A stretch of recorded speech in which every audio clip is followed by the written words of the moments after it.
Benar, tadi kita nguan arani sayusan.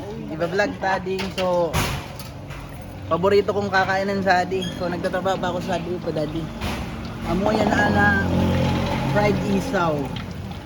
Ay so pa sadi lang nga gumasiram na fried isaw sa to may LCC kaya. Iba man ang mga namit ka fried isaw sa to. Kakabaga na so luma pero nami baga na so ang suluto niya ako sa pang simana igo ka pa niya i-serve pa niya pero sa di mabayad mo puro aldo niya binabalyawan na ano niya sa di ang fried isaw para sa nguwan lang tapos masarama na bulasod niya sa di daw mga sudad na kilo manarag ko sa ginawa pero for sure enjoy it.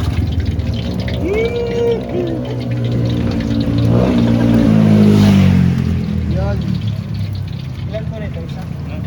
Sige, isa pong ano, isang ano ganyan tapos dalawang pag gusto niyo ipagunting na ninyo nga hindi na kamo sumasakit na namigkuhan ay pagkukutsaraan pa ninyo migkuhayan, migkasuway-suwaya gigibong, ipapagunting ko na talaga bigan pa sana opo, daro po Kamera yan? ay adi ko ba? Mabira po nga na ito? 15 tapos adi 5 ay 6 na 1 6 na 5 Pandemic ko para ko yun. tapos usad pong ko wakinjis na palamin kamo di ko ano yung sir may kusuka ako gigibon ko perming kang kusuka tapos perming ang paarka din so maturutam is tamo talaga di migdara ka di Isa lang. Ilang nga.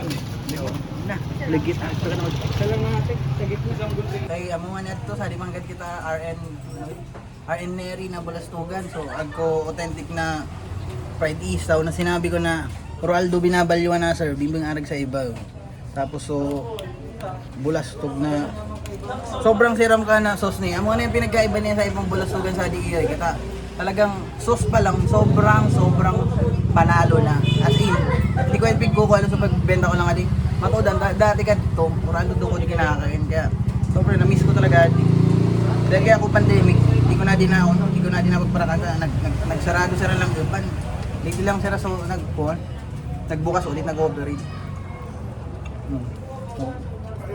sarap talaga so kala alsum ka itong sarasan niya so matamis tapos so suka legit basta mabait sa isaw niya okay pinagunting ko mas madali na yung kailin ko doon agad kaya so arig pa yakadi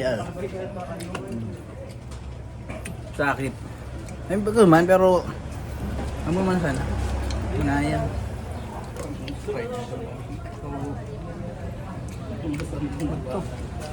try ninyo sa adi guys enjoy ka mo sa adi magustuhan ninyo ginagaranti ko kaninyo okay so bye bye na muna